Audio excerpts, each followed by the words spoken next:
Hey everyone, we're back. This is Kenny Coins with Marathon Money. I'm back here with Cary Artac with wickedstocks.com. And Friday was a hell of a day. A lot of things dropped. There's a lot of talk, tariffs, COVID 2.0, respiratory, a lot of things going on that caused the market to wipe out $900 billion in a day. It was a tough day to have on Friday, but man, we got a lot of stocks we want to go over. And I think Cary got some stuff he wants to bring to the table. I think everybody needs to be aware of. There might be some buying opportunities, and there might be some things we got to just let go and wait for another entry. So I agree. Cary, let's go. And I encourage everybody to check out wickedstocks.com. The stocks that we talk about on here are not going to be on wickedstocks.com, but he does have stocks that they're in options and stuff like that. So check it out. But let's drop some of these stocks. All right, man. I'm going to catch us up just a little bit on stocks we've been covering the last month or so. We kind of lost a week here. I know we both had the flu, but a couple of weeks ago we closed below this. I'd mentioned this horizontal channel structure. There was a channel top as well that we topped out at, if you recall. But having closed below this congestive channel bottom this week at 368.98, that is your ceiling of resistance, sellable resistance, I might add, because below which I do think over the next month or two we should ease into what I like as a targeting mechanism, the full channel extension. So you basically reduplicate the width of this well-defined channel, 313.74, climbing gradually, and you've got a 50% downside retracement at 324.67. I think this is a realistic objective now over the next month or two, where Lululemon actually may place a low not only through the month of March, but possibly into later second quarter. If we do close this week, for instance, above 368.98, that does neutralize bearish expectations. And with that, I would expect recovery back to 414.20 within probably 2 to 3 to 5 weeks. 414.20 is the high close that was put out about a month ago. That pretty much covers Lululemon. I don't know if you wanted to add anything, Kenny. No, the only thing I can say about Lululemon, we're still stuck in that range there. There's like which range? Because the 2-month range we are well below. I'm not quite sure. You're no talking like this wide the sweeping range? yeah, the wide sweeping range. We're kind of still stuck there, but the range that we originally talked about now, obviously it fell below that. But the range I'm really talking about is this between the 324 and then you got the top of this range around like the I'll say 440 area. That is that we're kind of still in, so there's not really a true direction. I guess at the bottom of the 324 is where we're going to pick up, but I don't know. I think we need to wait for a confirmation, I guess, a turnaround if you're going to buy to the buy side, because at the end of the day, it could fall below 313 and end up being a complete sell down. Yeah, complete sell down to close to like 220, 250. Right. This trend line is 220 roughly. So I agree with you there. I think the near term, we're expecting the 313, 324 region roughly. If we close this week back above 368.98, short cover rally for a bit, but I do think that that'll be a long entry inspiration for 414.20 within 3 to 5 weeks. But I agree, there's no long-term sweeping directional dynamic. I think you're grabbing these 2 to 3 to 5 week opportunities right now in Lululemon, and that's about as much as you can hope for. 100%. Should I move on? 100%. I'm going to move on to Reddit. Reddit settled last week in a nasty sell signal. I showed these channel bottoms a couple of weeks ago. I was mentioning at the time that just might contain selling through March, and we could rotate back upward. But this stock will have none of that. In fact, I think you're a net seller in the 177.51 up to 191.31. This is your range, a band of channel support, now resistance, able to contain buying through the month of March, and below which I think this stock can continue deteriorating into the 110s. Now, there is an area worth respecting as a secondary sign of weakness, and that is this. You could take this high of 158.49. You could take this low of 156.03. This area, if you could look at the black bar inside the yellow square, 158.49 down to 156.03. We could bounce here for the week back up into the 171.51, maybe even all the way back to 191.31. I think 191.31 is your prime ceiling of resistance, and below which I think you can anticipate a possibility anyway of 111.10 over the next month or two. And certainly if we were to close this week below 156.03, below this high area and this former congestive low, then this could be a 2 to 3 week move given recently heightened volatility. Now, if we close back above 191.31 this week, and I don't see that happening, you got the low of the high of 192.57. This area is a big zone of resistance, but if we close back above 191.31, I do think we're going to see 230.41, that high from a couple of weeks ago, and probably even higher as we continue into later March. But for right now, Reddit is on the defensive below 191.31. I can move on to Tesla. This is worth. Go ahead. One more thing about Reddit. Reddit is like a freshly IPO stock from 2024. Right. I wouldn't be surprised if you start seeing people start selling their positions because it did have a massive run up. So that's you're right. It's on the defensive. That 111 is going to look attractive to a lot of people.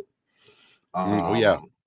Right Former now, let's channel see. top. This Yeah, is a yeah. 5/8 Fibonacci, by the way. I just wanted to mention, I forgot to mention that 111.10 is a 5/8 downside Fibonacci, and it lines up really well right now with this former channel top. So that's one of the reasons I think the 110s, low 110s are anticipated. But I didn't mean to interrupt you there, Kenny. No, you're good, man. It's just the momentum is crazy on there.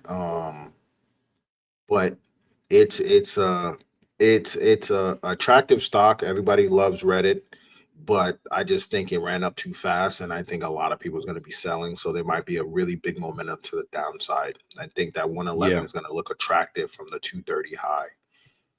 Oh, yeah, absolutely. I'd be a real aggressive buyer here, but until then, over the next, say, 3 to 5 weeks, I'm a seller in the low 190s. And this formation is climbing weekly, but this is my primary ceiling of resistance. I can jump into Tesla here. That's worth mentioning that after closing above this 2-year channel top about 3 months ago, we rallied almost to the 5-year channel top. Last week, for the first time, we closed back below the 2-year channel structure at 344.98. We also closed below the 3/8 Fibonacci. That's a 3/8 from the January 23 low against that December high most recently. And I think the two combined form a ceiling of resistance that is sellable, holding below the low to mid 340s. I do expect this 2-year channel bottom at 251.32 as a 1 to 2 month target. I think that's realistic. You've got this church steeple rally, I like to call them, these parabolic moves, and we are now on the backside of that. So this can get aggressive now, just as we did in the beginning phases of the rally.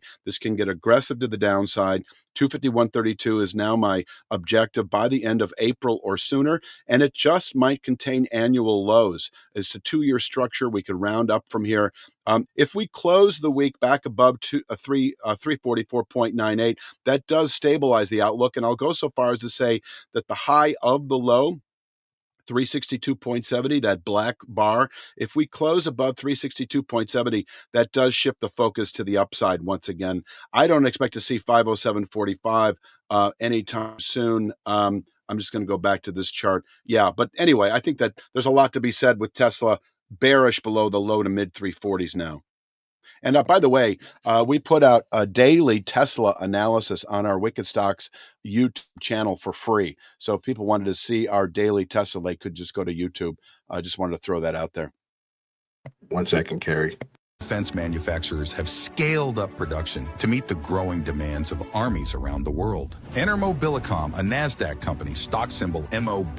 Mobilicom has received commercial scale orders from large global defense manufacturers for its cyber-secure systems. Mobilicom's technology is deployed in high-speed, mid-range drones and robotics. Revenue up 43% in 2023, projecting a breakout year in 2024. Mobilicom, stock symbol MOB, in the air, on the move. So what's the next stock? Next stock is we could take a quick look at Meta. Everybody likes Meta, at least to know where it's going.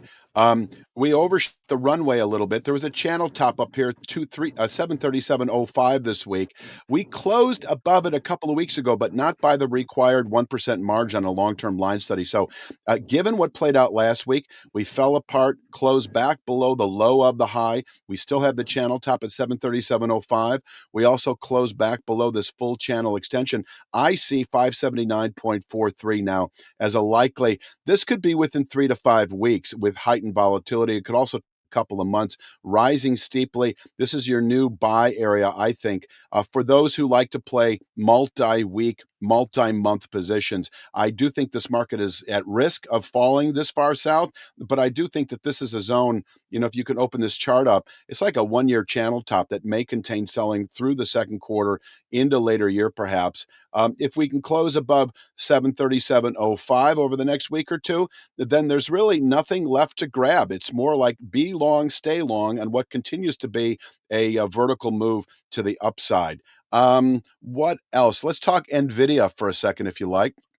Once again, we also offer this for free, but Nvidia rallied up to our target, 140.83 descending channel top. Let me jump to this chart. Actually, this is really says everything. You've got a former channel bottom at also converging with this descending channel top at 140.83. We're telling our YouTube followers to sell this zone for the last week and a half, below which this market can fall back. In fact, we have a 106.68, a 1 to 2 month objective. This could be within 3 to 5 weeks. On the YouTube channel, we give kind of all the specifics to the downside, but big picture, holding below 140.83. I see no compelling reason to buy Nvidia if your time horizon, let's say 2 to 3 months or out, because over that time frame, 106.68 in reach. On the other hand, if we can close this week above 140.83, I'm expecting 165.71 within a month or two. And I do think that as we continue into later year, you have this longer term 1 year channel top that is at 182 and a quarter. I think that's kind of your 2 to 3 month objective in the low 180s within 2 to 3 months of closing above 140.83. But until then, our suggestion is to stay out of Nvidia or be short Nvidia as we continue into March, April. 106.68 wouldn't surprise me. On to Netflix. This is a request that you had a couple of weeks ago. I just wanted to kind of clarify that, wikistocks.com did put out a buy signal on Netflix back in October, anticipating, there's nothing left to grab here. This is one of these sort of A, B wave counts. So with A, B plus A, when you're in uncharted territory, in other words, you're at new all-time highs as we were when we broke through this channel top that is now at 753.73, you quickly create these full obvious swings. You've got this November 21 high, and then you've got the May 22 low, 700.98 minus 162.73 plus 700.98. In other words, you're flipping this thing on its head 100% to the upside. That's 1239.23. This is our long-term objective. And you also have this full channel extension. In other words, this well-defined channel, if you reduplicate it to the upside, the full width of it, that takes you into the 1299.74 area. So longer term, I'm talking later year, maybe over the next 3 to 5 months, we're expecting 1239, 1299. But I can zoom in a little bit on the same chart and show that, we've got the low of the high that was put out 2 weeks ago, 998.34. And if we take this out, and we could actually open below this on Monday, if we get overnight weakness in the futures market Sunday evening, we could open below 998.34. And if so, we close any day this week below 998.34. I see 901.05 as a quick 1-2 week at the most target. I actually think a high volatility week is coming this week based on what we saw on Friday, the big sell-off. I think that emphasis can continue. And if we close any day below 998.34 this week, by Friday's close, this 901.05 in reach. This is bottom picking territory for 2 to 3, 3 to 5 week swing traders, we can round up to new highs from here. But if we close below 901.05 at the end of this week, we've got another 3 to 5 week sell signal with heightened volatility all the way back to that 753.73 channel top. So that is the condition in which I would expect a retest of long-term support at 753.73 would be a settlement on a weekly basis below this rising channel support at 901.05. And that, sorry, that's an Nvidia chart. This 753.73, this structure goes back 10 years or more. Solid long-term support if given the opportunity to buy. This is a buy and hold through 25 and longer, still anticipating that 1200 handle. I can move on to, you had also asked about Alibaba. Now, we put out a stock pick on Alibaba at wickedstocks.com last week, so I'm reluctant to show that because it's kind of a violation of our subscribers' trust, and it's just a confidential, or it's not fair play. Let's put it that way. But what I do have here is JD.com Incorporated, symbol JD. This is another Chinese retail online stock. 45.81 is your channel resistance. And this does go back over 2 years, back to the October 22 low. So this is a long-term line study. 45.81 sellable resistance. But in terms of a buy side, I am very comfortable going long JD.com if we close this week above 45.81. I would expect a greater than 50% rally to this next sister formation at 68.09. This is probably a 3 to 5 month move. If we close above 45.81, it is go long and stay long through the second quarter. 3 to 5 months later, I would expect this 68.09, which drops into the low 60s by mid-September. This would be the objective. Until then, we can quite easily top out at 45.81. And as long as we don't close above at the end of a week, fall back to 32.78, this low settlement, this low actually from January, and maybe even further south. I mean, I don't want to start creating channel bottoms just yet because we don't know exactly what the high would be. But I do think that once we know what this high will be and we fall away, it would be some variation of this channel bottom that is presently at 29.85 and dropping. I think that is the realistic likelihood. If we were to test 45.81, we would then quickly start determining channel support. But I think that is their big picture, a 45.81 long-term resistance for JD.com. And if we close above it, long-term buy signal into later year. I don't know if you had anything you wanted to add, Kenny, to the JD. No, JD.com is one of those stocks where I knew it for a while and they had a really great start. I don't know what happened with this massive downtrend over the last 4 years, but it did have turnaround in 2024. And it's looked like it's heading back up to the $60, $70 range. But it still got to break that 100 for it to be that confirmation, like 110 to be that confirmation of like it returning to its glory days. But it looks like once we find out that high, that might be that AB plus A situation where we might see that a big giant U back up to like 110 and then exceed until like the $120 mark. But that might take a couple months. It might take 6, 7, 8 months for that to happen. Yeah, I see 68.09 as the price ceiling for the year. And if we can get above 68.09, I see a retest of this one. Well, you just mentioned 110, 108.29. I think if we close above 68.09, that is your real go long and stay long into later year. This could take a full year, perhaps, to play out. It could also be a more accelerated approach, but 68.09 is my backstop for the year itself. Sellable into later year, we can fall away, and if settled above, we're expecting a retest of that 108.29 high. But It could I wanted easily to fall mention. away. Yeah, if we close above 45.81, for those of your followers who are more near term, kind of a 3 to 5 week, 1 to 2 month play to the upside, 56.02 would be the initial target. 3 to 5 months would be 68.09. So we could hit 56.02, fall away for a while, and then turn back up again. So I just wanted to mention that. Let's see. I mentioned CrowdStrike already. Nvidia, Netflix, Tesla. Meta I mentioned. Did I mention CrowdStrike? I can't remember. No, I didn't. We So talked about Clark CrowdStrike. a couple weeks ago. Yeah, But let's see, we you still got the A minus B plus A swing to 504. So Yeah, but I'm not expecting that right now because of what played out last week. What played out last week was a new all-time high, and then we closed below the previous week's low. That's a key reversal high or a bearish engulfing pattern in candlestick speak. We also closed below this significant channel top that goes back to January of 23, so a two-year structure.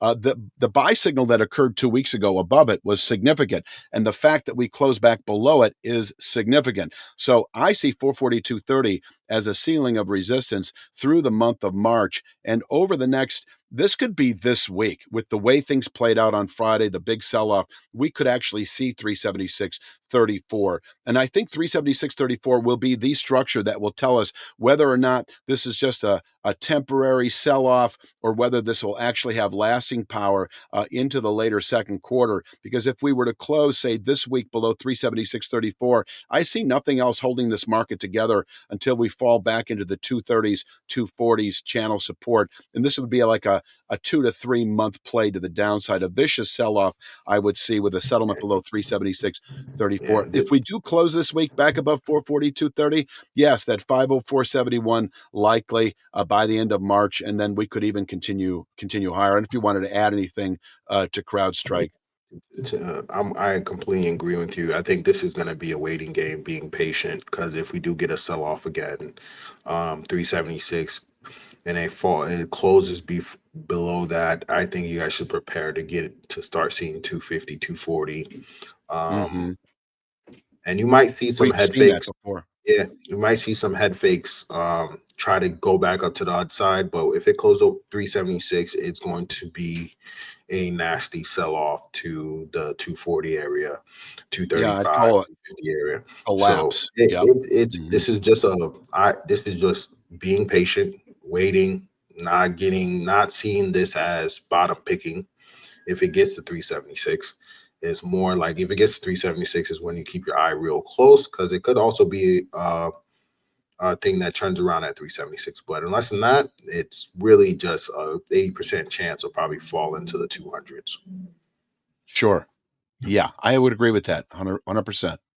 I'm trying to see if there's anything left in my. Oh, here we go. I think, did we talk Big Bear? No, we Big haven't. Bear. Yeah, it's settled in a solid buy signal of the week of February 3rd. That very same week, it settled above a long-term channel top at 7.51. Things looked like I thought, and I mentioned this in your show, 1367 is our next objective. But what played out is we topped out at the 5/8 Fibonacci. That is 5/8 of the April 22 high against the December 22 low extreme. We topped out here. Last week, we closed back below 751. We also closed below the low of the high of 755. And so I see over the next 1 to 3 weeks, 482. Now, 482, I think, is a solid bottom picking area. I think this could actually contain selling through the second quarter, and then the stock could regroup and round back up again. If we close below 4.82, forget about it. I see no good reason to even put this in your Your assortment portfolio. of. Yeah. Yeah, exactly. If Yeah. we close this week back above 751, 1018 likely within a week or two. And in terms of anticipating 1367, it's kind of like fool me once. I'd rather go with a settlement above 1018 that is still a nice, a 30% plus play to the upside if you close above 1018. Companies like these, stocks like these, I don't know if you believe in this, but I think market conditions play a big factor. If you get a big sell off like you have on Friday, it can definitely push it to 482, which would get other people to sell. And then once it's under 482, it's not going to be pretty for stocks like this, even if the market starts going back up again. It'll be really hard to Yeah, catch the momentum. I think I market think what could conditions happen. play a big factor on companies like this. Hmm. I agree with you. And I think if we do close back below 482, we within several months, we could fall back into this zone of, I don't even want to call it support, but it's like a buck and a half to $2, where forever with just this narrow range. I think all the life could be zapped out of Big Bear Yeah. for a period of time through the rest of the year if we close back below 482. Yeah, low liquidity, like I like Hmm. to call it, low liquidity area. No volatility, no liquidity, no volume coming in. Sure. Those Last when you get chart back into I've those got. areas. Oh, I'm sorry. The last chart I have is the triple Q. This is just the daily chart. I'm just going to jump around to see what I've got here. So I wanted to point out that you've got this August low, this channel support. We haven't yet tested it, but we came close to testing it in the middle of January. It's at 515.93 this week. This is a 6-month, 7-month channel bottom. I do expect this week. And in fact, do I show that here? I don't exactly, but I will draw it right now. The fact that we did close, we did close below this channel support. There's at 529.48 on Monday. So and once again, we've got subscribers who pay for this, and I thank them if they're watching it right now for allowing me, if you will, to do this. I wouldn't do this every week, but I am doing it this week, and that is to say that Friday's settlement below this 2-week channel bottom, that is at 529.48 on Monday and climbing through the week, does maintain a 3 to 5 day sell signal. So the sell-off that occurred Friday, it should continue south into the 515.93 area. This combination channel bottom support able to contain selling through March, and from here we can round back up to new highs within a couple of weeks. We could even round up to 572.19, which is the 6-7 month channel top. So holding above 515.93, we can round our way up into the 570s and climbing within 2 to 3 months. And if we were to say over at the end of this week, close above 539.52, which is the high settlement price put out last week, you've also got 539.15, which is the December high. I think if all we have to close at a new high settlement price above 539.52, and this 572.19 is a 3 to 5 week target, but I think the likely outcome is actually testing this week, maybe Monday, 515.93. 515.90. If we close below it, 500.81 within 3 to 5 days. 500.81 is a big support area. We're not going to see that this week, but I just wanted to point out that if we do test this over the next week or two, this can absorb selling not only through March, but even through the second quarter, and we can round up from here. And yes, this thing begins to look ugly below 500.81. I do have a long-term channel bottom on the weekly chart around 565, but I don't have that prepared just yet. So that is like my triple Q analysis. Heavy this week below the 529 area. Sorry, that is the wrong tool to use. And it is right there, 529.48, expecting 515.93. If we close Monday above 529.48, then the 539.52 is likely within a day or two. And this is our upward pivot point into later March. Until then, I'm expecting long-term support this week at 515.93. That pretty much rounds it out for me, Kenny. Man, this is going to be the week to watch after Friday.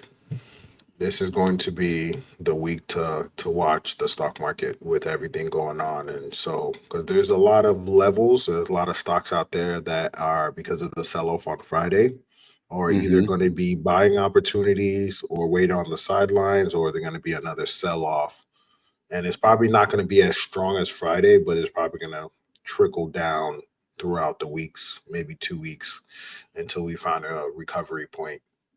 Yeah, I agree with you. I think we're in a short-term sell mode right now into later this week, but there's going to be plenty of bottom picking opportunities later this week. The price point that I showed actually in the triple Q.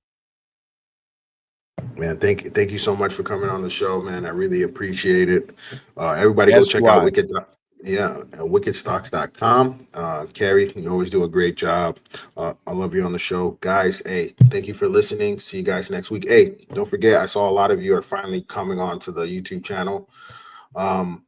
We have this watch live. You guys don't have to just listen to it in the car or just on Apple Podcast, Spotify, wherever you guys listen to it on. But we also have it on YouTube where you can see the charts. Peace. See you. Global defense manufacturers have scaled up production to meet the growing demands of armies around the world. Enter Mobilicom, a NASDAQ company, stock symbol MOB. Mobilicom has received commercial scale orders from large global defense manufacturers for its cyber-secure systems. Mobilicom's technology is deployed in high-speed, mid-range drones and robotics. Revenue up 43% in 2023, projecting a breakout year in 2024. Mobilicom, stock symbol MOB, in the air, on the move.